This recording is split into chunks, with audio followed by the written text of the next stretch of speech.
እናየውን ብቻ አንተ አቤት እንዴ ምንድነው የሰው ገንዘብ በቃ ምንድነው ችግርሽ? ጤነኛ ነሽ? ምንድነው ገንዘብ የሚጠፋው? እኔ ነኝ የጠፋው። ማንሽ አንቺ ማንሽ ትለኛለህ ደግሞ? አንዴ 30,000 ብር አንዴ ምን እየወሰድክ አይደል እንዴ በቴሌ ብር እዛ ቁጭ ብለህ ታኪ እያልክ አይደል እንዴ መከራዬን ስታሳየኝ የነበረው? ደግሞ ማንሽ ለካናዳ እናየውን ብቻ ካናዳ ለመሄድ እናየውን ብቻ አይደለም ተለቃቂኝና ታኪኝ ምን ቆይ ችግርሽ ምንድነው? አንቺ ለምንድን ያልሽው? ምን ሰራለሽ እዚህ? በምን በኩል ነው የምሄደው? ቪዛዬን ሳታሰጠኝ ወደ ተገንጣልም ስለዚህ አታበላሽ።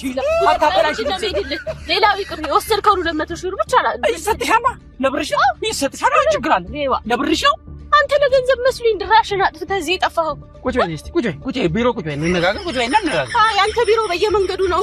አትፈልጊም ካናዳ መሄድ? እርሻን ነገር ግን ልንገርሽ እኛ ስመጥር የተመሰከረልን ስንትና ስንት ሺህ ሰው ቀን ያወጣን ሰዎች ነን። ነገር ግን ካናዳ ያለው አጋራችን ኤጀንሲው ሸወደን። ገባሽ? 56 ሰው ልከናል ከዛ በፊት። አሁን ኤጀንሲ ቀይረን በትክክለኛ ኤጀንሲ የሰራ ነው። ብርሽ ይመለስልሻል። ችግር የለም ይመለስልሻል። 20% ግን ቅጣት አለው። ከኔ እዛው ያስቀሩታል። 20% እንደሚያጀ ቅጣት ነው። ሌላውን መልስልሽ 80% ይመለስልሽ። እሺ እሱንም ቢሆን መልስ በቃ እሺ ቁጭ በይና ነው እኮ አሁን እኮ እዚህ ጋር ቆመሽ እኮ የሚሆን ነገር የለም እኮ እናት ይወድ። ችግር የለም እኛ ስማችንን እንደዚህ ሰባራ እንዲሆን ለፍተን እዚህ ጋር 5 ሳንቲም ለማንጠቀመው ነገር ህዝብ እናገልግል ብለን ግን በጣም ነው የሚያሳዝነው። እንመልሳለን። ችግር የለም። አዲስ ፕሮሰስ ካናዳ ሌላ ኤጀንሲ ጀምሬያለሁ። እሺ ምንድነው አካውንትሽን ንገሪኝ። አካውንትሽን 1000 የባለፈው ነው። በቃ እንትን ነው ብሩ። አሁን ኦሬዲ እኔ ቢሮ እንደገባው አዛለው ይመለሳል። ግን አንድ ነገር ልንገርሽ፣ ብሬ ይመለስ ካልሽ ሙሉ ብሩ ነው የሚመለስልሽ። ገብቶሻል? ግን 20% ቅጣት አለው። ገብቶሻል?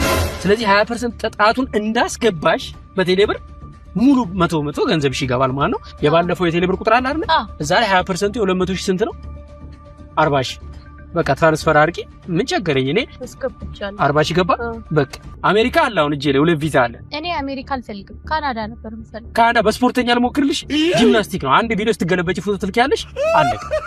እንደ አዲስ ነው የምንጀምረው። 500,000 የተረጋገጠ ነው። ለዚህ ማጭበርበር እስካም የለው። ኢሚግሬሽን ስትደርሺ በምን የመጣሽ ስለ በጂምኒስት በስፖርት ያለሽ ከዛ ምን ይሻል አንዴ ተገልበጪ ይልሻል። እዛ ኤርፖርት ውስጥ ፓካን ትገልበጫለሽ። ሸርተት በሽ ትገበያለሽ። አለቀለ በቃ። እና እኔ ከፈለግሽ ነው ካናዳ 500,000 ይሄ የተረጋገጠ ምንም የሌለው 500,000 ይሁን። እኔማ መሄድ ነው እኮ የምፈልገው። አንተ ግን እየጠፋህብኝ ስልክህን አታነሳ። ያለህበት ቦታ እናገኝክ እንጂ እኔማ መሄድ እፈልጋለሁ። 200,000 ከሚመጣ እዛው ይደርና 300 ይጨመርበት አይመስልሽም? እኔ አስመልሳቸውና ብሩ 300 እንጨምርበትና በ500 በዚህ በጂምኒስቱ ትገቢያለሽ። እሺ በቃ አካውንት ያዥሽ 1077 በቃ በዚህ አስገቢ። እሺ ስልኬን ያዥ። የካናዳ ቁጥር ነው፣ ዋትስአፕ ነው። ሜሴጅ ነው የምልክልሽ በዋትስአፕ ኮንፈርሜሽን ሌተር እንደደረሰ 300ን አስገቢ። ስትንገረፈፊ እንዳያመልጥሽ። የጅማም ልጅ አለች፣ የመቀሌም ልጅ አለች። እሺ ለወደፊቱ ግን ሰው እንደዚህ አይደረግም እናቱ። ችግር የለም በቃ ቤተሰብ ምናምን የሚሄድ ሰው የለም። ቻው። እስቲ የኔን ጨርስልኝ መጀመሪያ። እሺ በቃ እደውላለሁ። የሚገርመው እነዚህ ጨካኝ ሩሩዎች አንዴ ብቻ አይደለም 2፣ 3፣ 4 አጥበዋችሁ አይበቃቸው።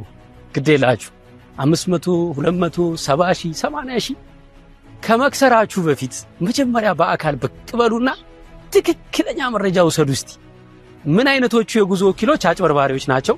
የትኞቹ ትክክለኛ ናቸው? ትክክለኛ የጉዞ ወኪል ፕሮሰስ እንደጀመረላችሁ የምታውቁት በምንድን ነው? እያንዳንዷን ሳንቲም ከመክፈላችሁ በፊት እርግጠኛ መሆን የምትችሉበትን ዘዴና ሲስተም፣ እንዲሁም በትክክል የምትፈልጉት ሀገር ለመሄድ ምን ያስፈልጋል? ዊል ኢትዮጵያ ቱር ኤንድ ትራቭል በእለቱ ተገኝቶ በአካል ጥያቄዎቻችሁን ይመልሳል። ብዙዎቻችሁ አንጀታችሁ እንደሚርስ አልጠራጠርም። ባዮ ላይ ባለው ሊንክ ፎርሙን ሞልታችሁ መመዝገብ ትችላላችሁ። አሊያም በእነዚህ ስልኮች ደውሉልን። በ0913 610673 በ0975 516360 በ0973 35 7777 ስትመጡ ስለ ጉዞ ብቻ አይደለም እጅግ መነጋገሪያ የሆነውን ብዙዎች የጓጉለትን መቼ ነው የሚጀምረው እያሉ እየጠበቁ ያሉትን እጅግ አስገራሚውን ኤአይ በስልካችሁ በቋንቋችሁ ለዕለት ተዕለት ህይወታችሁ፣ ለስራችሁ፣ ለስኬታችሁ፣ ለህልማችሁ እንዴት ባስደናቂ ብቃት እንደምትጠቀሙበት ለናንተ በግል የሚያውቃችሁና የሚያገለግላችሁ ኤአይ እንዴት መፍጠር እንደምትችሉ በጽሁፍ ብቻ በጣም ባጭር ደቂቃ የሚሰራውን ተአምር እናሰለጥናችኋለን። በአካል እስክንገናኝ በጉጉት ተጠብቃችኋለሁ። ስትደውሉ የኔ ቢሮ ባለሙያዎች ስልኩን እያነሱ በአግባቡ ያስተናግዷችኋል። የማስከፍላችሁ ለኤአዩ ስልጠና ብቻ ነው 1500 ብር ፕላስ ቫት። ትክክለኛው መረጃ